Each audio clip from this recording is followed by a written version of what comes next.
Hello guys, मैं Amit sir. हम शुरू करते हैं chapter 1, engineering materials and their properties. ये देखो, फेरस मेटल, मेटल में क्या डिवाइड है, ferrous metal and non ferrous metal. फिर फेरस मेटल को फिर हम अलग अलग में डिवाइड किए हैं। फेरस मेटल क्या होता है, स्टील, कास्ट आयरन। फिर इस तरफ लो स्टील के अंदर कौन आएगा, ये देख लेना एक बार। Low carbon, medium carbon, high carbon. Cast iron के अंदर क्या, grey iron, ductile material, white iron, malleable iron. Ferrous, ferrous का सिंबल क्या है, Fe, iron. Ferrous materials are those who that contents iron, iron that, उसको बोलते हैं ferrous metal. जिसमें आयरन आयरन मिला होता है उसको फेरस मेटल बोलते हैं। जिसको आयरन नहीं मिला होता है उसको बोलते हैं नॉन फेरस मेटल। अब फेरस मेटल का यूज हम क्यों करते हैं, किन किन क्यों, किसके वजह से हम यूज करते हैं, ये 3 फैक्टर की वजह से। पहला, iron abundant quantities available within our earth crust, मतलब धरती के अंदर हमें बहुत सारे प्रचुर मात्रा में आयरन मिलता है। ज़्यादा मिलेगा तो क्या होगा, सस्ता होगा, सस्ता होगा तो क्या होगा, हम बहुत सारे प्रोडक्शन कर सकते हैं, इकोनॉमी डेवलप होगा।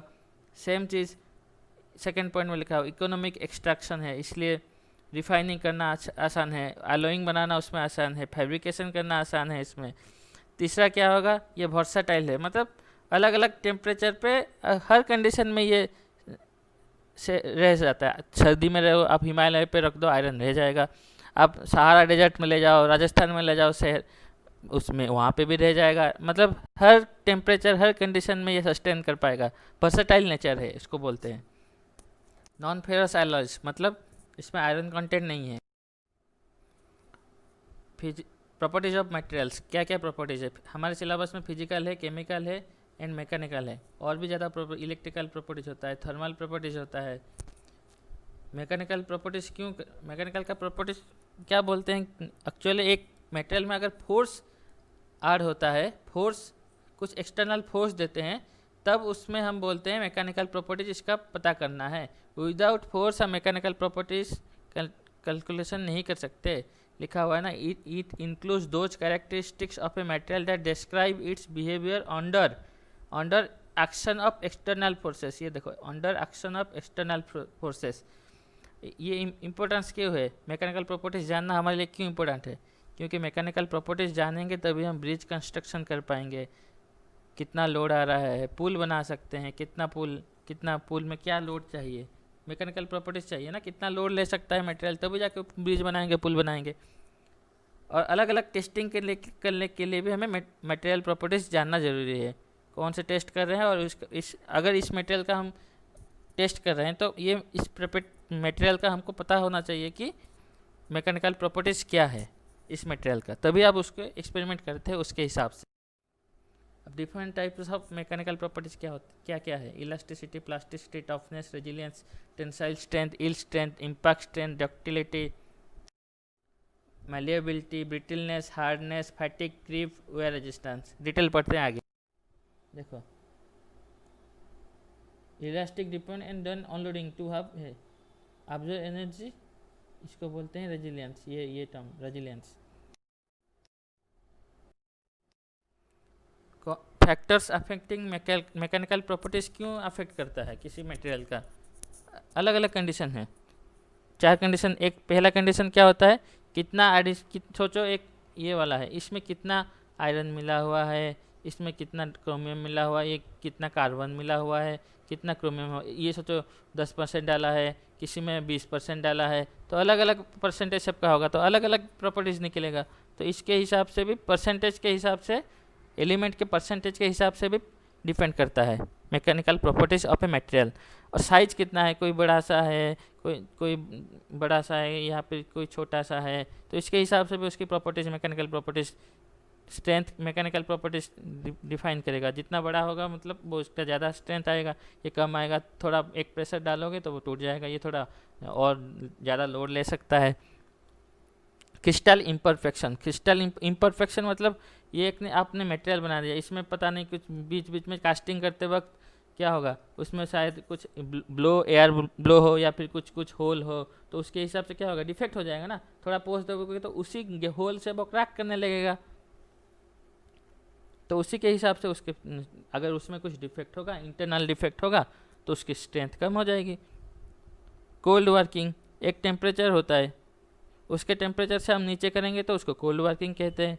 उसके हिसाब से हमारा प्रॉपर्टीज देखेगा। अगर उसके इस एवरेज टेम्परेचर कुछ होगा, ये सोचो इसका एवरेज टेम्परेचर, उसे अगर ज़्यादा टेम्परेचर में करोगे तो उसको हॉट वर्किंग बोलते हैं, उसे कम करोगे तो उसको कोल्ड वर्किंग बोलते हैं।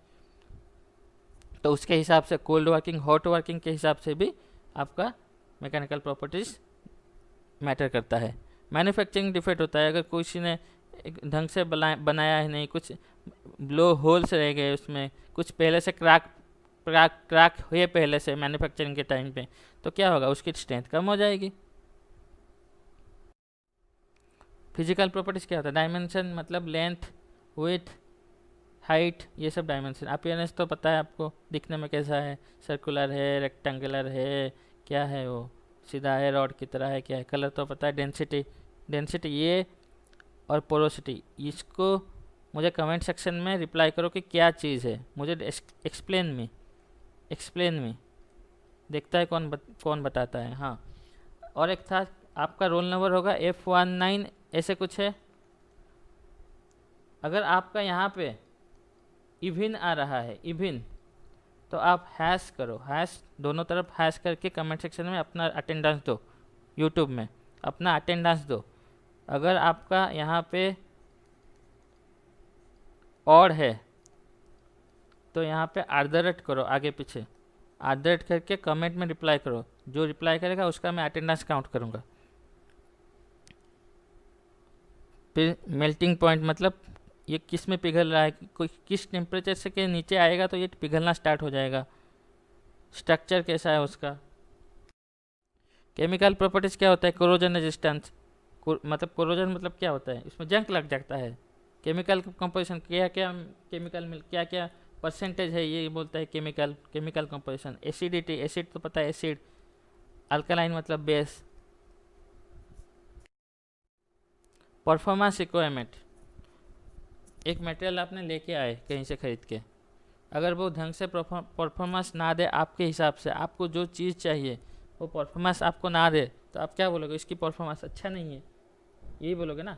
वैसे ही द मटेरियल हुई चीज़ ए पार्ट कंपोस्ट मोस्ट भी कैपेबल ऑफ और परफॉर्मिंग ए पार्ट्स फंक्शन विदाउट फेलर, मतलब बिना फेल करके आपकी काम कर दे, तो उसको क्या बोलोगे, अच्छा परफॉर्मेंस दे रहा है, अच्छा रेटिंग दोगे उसको।